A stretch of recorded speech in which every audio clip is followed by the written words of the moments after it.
Sobat Viewers, balik lagi sama aku Sita Forin. Udah lama aku nggak ngevlog nih, sharing-sharing ke kalian. Kali ini aku mau sharing pengalaman melahirkan anak kedua aku. Ini anak kedua aku, namanya Baby Ananta, cowok. Oke.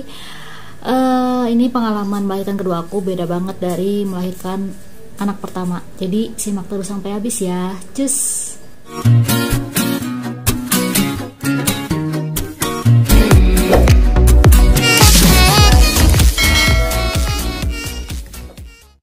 Oke, Sobat Viewers, berbedanya apa melahirkan anak pertama sama kedua aku? Kalau yang pertama, aku ngelahirin, aku tipenya kayaknya orangnya susah melahirkan ya. Jadi selalu dengan bantuan gitu ya, bantuan alat gitu ya, bantuan proses melahirkan yang bukan alami banget gitu ya. Misalnya kayak melahirkan Akila itu, aku dibantu pakai proses episiotomi alias digunting gitu ya, perineumnya.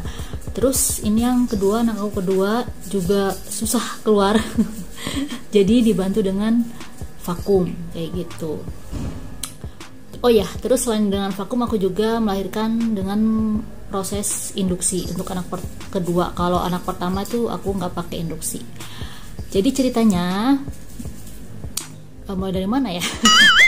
Jadi aku tuh HPL tanggal 18 Oktober kata dokter. Nah 2 minggu sebelum HPL itu datang aku selalu cek kontrol kandungan ya. Karena kalau udah memasuki deket-deket HPL itu aku kontrol USG-nya jadi seminggu sekali. Yang sebelumnya itu sebulan sekali, sekarang jadi seminggu sekali.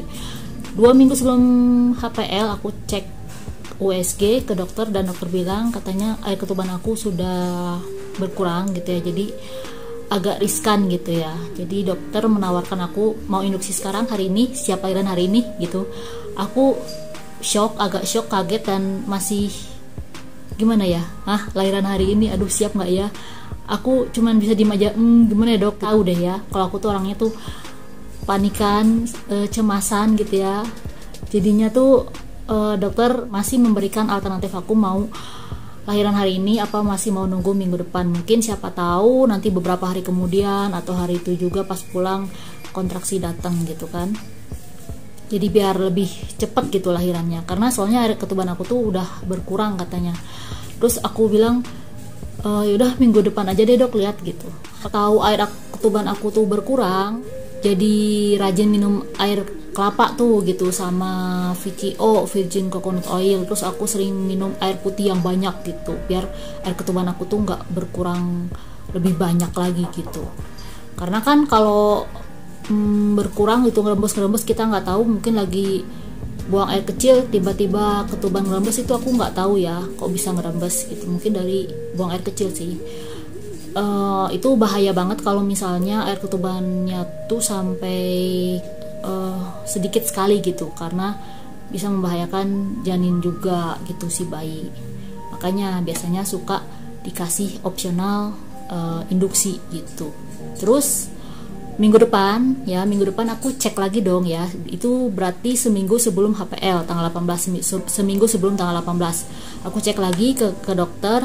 Kata dokter ini ketubannya masih sama seperti minggu lalu, dikiranya tuh bakal lebih berkurang banyak lagi dari minggu lalu, ternyata ini masih tetap.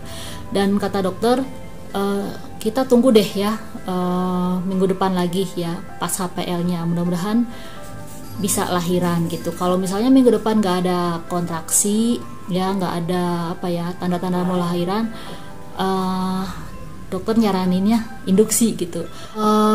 Aku nunggu seminggu sebelum HPL itu aku baca-baca, googling cara mempercepat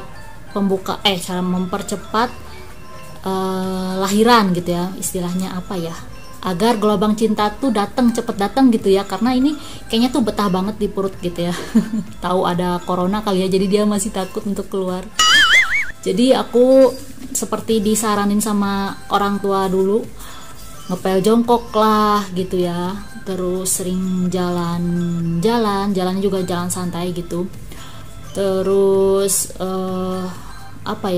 minum minyak kelapa. Kalau aku minyak kelapanya, aduh ini kucing, aku minyak kelapanya diganti dengan virgin coconut oil atau VCO itu. Terus aku ngelakuin apa ya, aku ngelakuin senam hamil kayak gitu. Cuman itu nggak aku lakuin sering-sering ya, karena aku waktu itu mager banget, jadi aku ngepel tuh cuman sekali doang. Senam hamil juga aku cuman ngelakuin sekali 2 kali gitu ya, nggak tiap hari gitu. Mager gitu pokoknya ya, dan cepet pegel badannya. Jadi pasrah aja deh, induksi ya nggak apa-apa, yang penting selamat gitu, sehat. Nah, tibalah pas tanggal lewat APL tanggal 18 itu belum waktunya cek ya.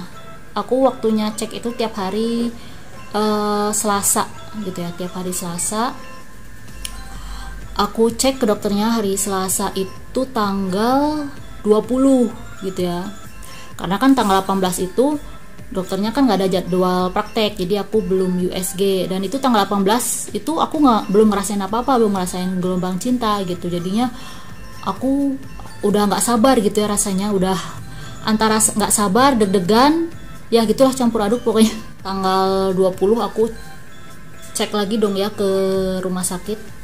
Nah, sebelum ketemu dokter kan selalu ketemu sama suster dulu ya, buat apa, nimbang badan, tensi gitu ya. Dan susternya bilang nggak usah langsung ke dokter, kata dia, langsung ke UGD kebidanan aja langsung, katanya gitu. Aku langsung deg-degan dong, bener nih sus, nggak usah perlu ke USG dokter lagi hari ini gitu, nggak, langsung aja ke UGD kebidanan gitu, siap-siap mau lahiran gitu. Dalam batin aku tanggal 20 itu, waduh, aku udah rasanya tuh deg-degan. Deg-degan, tapi ya udahlah, jalanin aja. Aku masuk ke ruang IGD kebidanan, di situ cek tensi, terus cek rapid test lagi. Aku cek lagi karena 2 minggu lalu aku udah cek rapid test tapi udah kadaluarsa, katanya nggak bisa. Jadinya aku cek rapid test lagi dan alhamdulillah non reaktif gitu. Terus aku tentunya cek pembukaan, itu yang paling males. Cek pembukaan. Terus kata suster aku udah pembukaan 2 ternyata. Pantesan waktu malamnya itu aku ngerasa kok kayak agak nyeri head gitu, tapi itu masih biasalah gitu, kecil gitu. Gimana ya, masih bisa aku tahan gitu ya, soalnya kan itu nyeri head tuh kan kayak nyeri mules biasa gitu. Jadi ternyata itu mules kontraksi alami yang aku alami itu pembukaan 2 ternyata, kata suster. Terus susternya nawarin teh manis hangat, mau teh manis nggak? Mau. Ya udah, aku suka banget tuh sama teh manis, terus dibikin teh manis. Terus aku juga dikasih makan siang kayak gitu. Terus dokter datang, aku lupa dokter datang jam berapa ya. Pokoknya dokter kandungan aku datang dan dia juga cek pembukaan aku, ternyata juga bilang udah pembukaan 2 gitu. Dan itu kata dokternya kalau nggak hari ini mungkin besok kelahirannya gitu. Aku sih pengennya hari itu juga tanggal 20 gitu. Selama nunggu pembukaan itu aku agak nggak sabar juga, nunggu pengen cepet lahiran juga, antara takut dan nggak sabar, itu dia.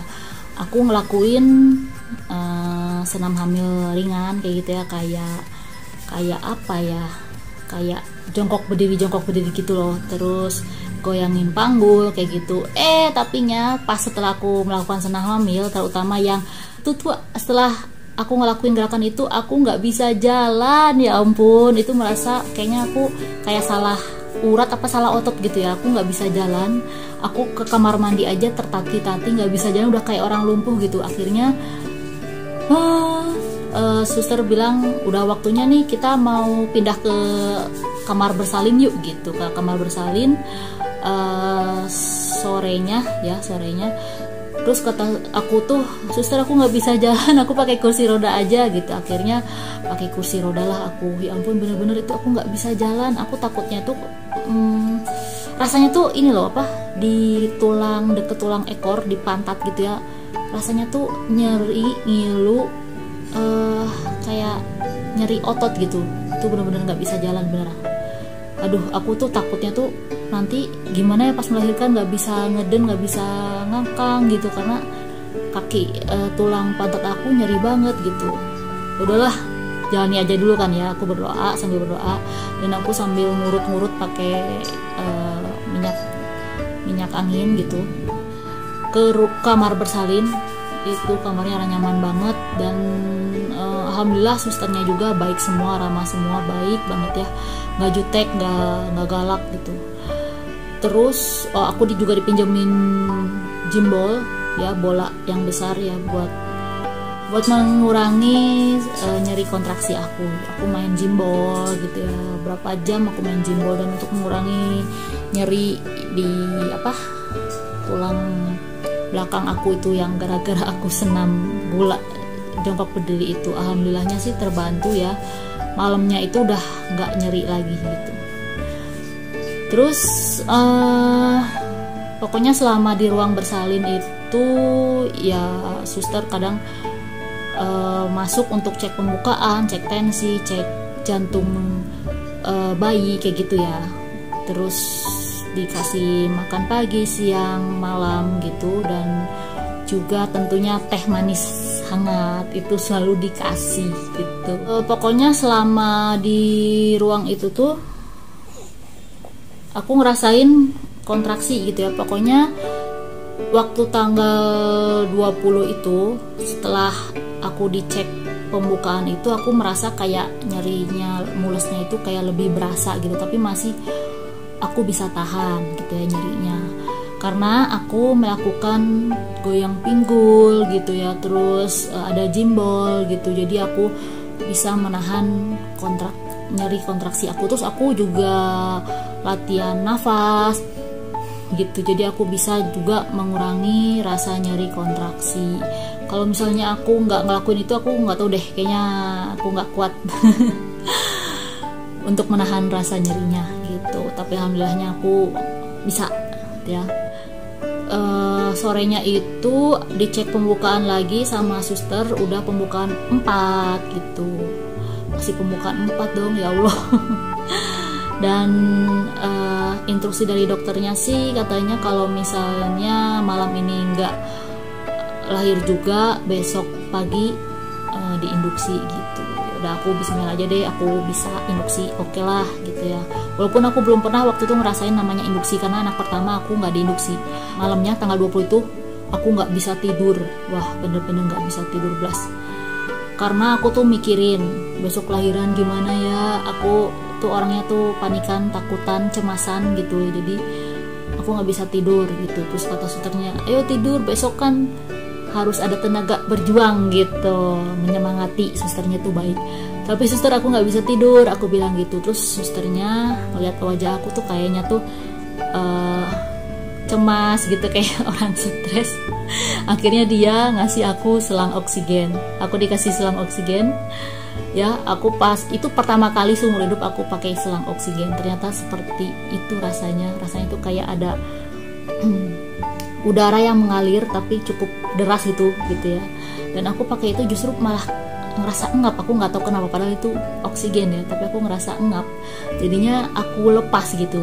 Nah susternya tuh tahu ini kenapa dilepas, ini pakai ya, walaupun tidur, lagi tidur semalaman ini pakai aja gitu. Ya udah deh, akhirnya aku pakai lagi, tapi katanya nggak apa-apa kalau ngerasa nggak nyaman, lepas lagi gitu, nanti pasang lagi gitu. Jam 12-an gitu, jam 12 lewat berapa itu aku juga makin gak bisa tidur karena aku ngedenger ada orang lahiran.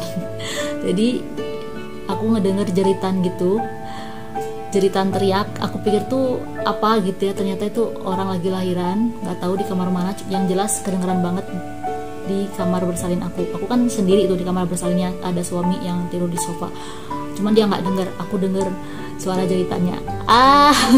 Makin gak bisa tidur. Habis itu denger suara dia tuh mual-mual gitu. Habis itu udah plek, nggak kedengaran lagi. Mungkin pintu kamar bersalin udah ditutup apa gimana gitu ya, jadi udah kedap suara. Aku nggak tahu, yang jelas aku sempat ngedenger jeritan ibu-ibu melahirkan gitu. Makin gak bisa tidur. Malah paginya tanggal 21 Oktober yang ditunggu-tunggu, tepat jam sebelum itu aku minta untuk obat pencahar ke suster. Aku dikasih dul kolaknya yang pakai gel gitu ya. Terus selang 5 menit kemudian aku BAB gitu ya, biar plong sebelum lahiran gitu. Jam 8 8 pagi aku diinduksi lewat selang infus di sini. Diinduksi. Nah, ini yang kalian penasaran ya, induksi itu rasanya gimana sih? Apakah berkali-kali lipat rasanya dari kontraksi alami? Menurut aku itu sama aja. Cuman yang bedanya itu mungkin proses jedanya yang lebih cepat. Kalau misalnya kontraksi alami itu kata orang-orang bisa nanti tuh datang lagi, nanti berhenti lagi kontraksinya gitu, nanti datang lagi gitu. Kalau aku sih waktu mau melahirkan anak pertama, perasaan jedanya nggak ada jeda deh. Maksud aku kayak nyeri terus gitu ya, padahal itu nggak diinduksi loh. Makanya orang melahirkan tuh beda-beda gitu, dan toleransi orang menahan sakit itu juga beda-beda gitu. Jadi kalian jangan menyamakan gitu ya. Oh, si A nih katanya sakit banget sampai nangis teriak-teriak gitu. Itu kalian jangan jangan berprasangka itu bakal sakit banget enggak. Menurut aku kemarin yang aku alami itu sama aja seperti kontraksi alami gitu, pakai induksi. Jam 8 aku diinduksi ya, itu ternyata bikin pembukaan tuh lebih cepet. Nah, jam 9 itu makin cepet dari pembukaan 4, terus 7, 8, 9. Itu cepet banget jedanya 1 jaman. Jam 9 lebih 18 itu aku udah lahiran gitu. Jadi jam 8an aku diinduksi, sejam kemudian jam 9an aku tuh udah lahiran kayak gitu. Nah, itu proses melahirkannya ya. Kalau kalian pengen tahu, aku tuh di vakum karena aku tuh tipenya kayak nggak bisa ngeden gitu loh. Aku tuh ngeden sebenarnya udah sekuat tenaga, tapi kenapa bayi aku nggak keluar-keluar, itu dia masalahnya, nggak tahu kenapa. Dan akhirnya dokter memutuskan ya vakum gitu ya, vakum ya gitu, tapi minta persetujuan suami dulu. Ya, suami aku nemenin aku gitu ya di situ. Aku kalau ngelahirin paling megang suami, tapi nggak nyampe jambak-jambak, nggak nyampe nyubit-nyubit, nggak nyampe nyakar-nyakar, itu enggak. Jadi aku masih bisa menahan nyerinya itu. Jadi nyerinya vakum itu kayak kayak diperes gitu loh, alhamdulillahnya. Prosesnya cepet ya, dari di vakum aku ngeden itu mungkin 15 menit tuh keluar bayinya gitu. Dan nggak nyangka bayinya tuh lumayan gede, 3,5 kilo gitu. Waktu Akira tuh 3,1, aku pikir bakal sama 3,1, ternyata 3,5. Pantesan aja bayinya susah keluar, karena bayinya tuh termasuk agak gede gitu. Jadi kayak gitu for viewers ya. Nggak usah takut lah pokoknya kalau kalian yang lagi menunggu gelombang cinta gitu dan disaranin induksi atau sesar. Menurut aku induksi dulu sih bisa jadi, tapi terserah kalian dan konsultasi aja dulu ke dokter baiknya gimana. Kalau yang nanya induksi itu berkali-kali lipat rasanya, menurut aku tidak seseram yang dibayangkan. Rasanya tuh kayak mules PMS mau haid, teman ini berpuluh-puluh kali lipat dari itu dan masih bisa ditahan. Jadi aku nahan nyeri kontraksi itu karena kontraksinya itu pas pembukaan 7 ke 10 itu makin cepet. Jadi aku pas nahan napasnya juga tarik napas juga cepet gitu. Jadi gitu kayak gitu for viewers. Kalian cari aja, searching aja, googling di YouTube ya, dari dokter yang lebih expert atau bidan yang lebih expert lah, cara teknik pernapasan saat kontraksi. Jadi aku cuman pegang tangan suami sambil nahan kontraksinya, dan alhamdulillah semua bisa dilalui dengan lancar walaupun dengan vakum. Dan tentunya aku dijahitnya lumayan banyak ya. Aku melihat dokternya gitu-gitu ya, itu berapa kali ya, aku nggak ngitung berapa kali, yang jelas menurut aku itu banyak. Aku nggak berani nanya ke dokternya berapa jahitan dok, nggak yang penting aku taunya itu kayaknya banyak. Oh no. Dan ya gitu aja for viewers ya, pengalaman melahirkan aku yang kedua dengan induksi dan vakum, dan ini yang brojolnya. Makasih banget loh udah nyimak cerita aku ya, sharing aku. Pokoknya jangan takut ya, walaupun aku sendiri takut ya, tapi aku di sini nggak nakutin. Aku justru motivasi kalian kalau induksi itu tidak seseram yang dibayangkan gitu. Oke.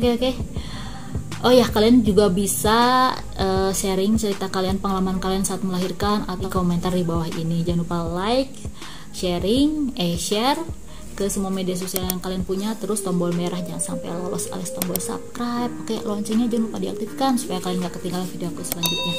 Dadah. Oh ya, mohon maaf banget ya viewers, aku tuh segini adanya ya saat ngambil video ini karena aku kalau udah punya anak dua, apalagi ini bayi yang anak kedua ini nggak bisa ditinggal, pengennya digendong terus, jadinya susah untuk membenah diri. Terus aku juga pakai daster ini karena ini daster bersejarah, karena ini adalah daster yang aku pakai saat melahirkan anak kedua aku ini. Aku pakai baju ini, daster ini gitu.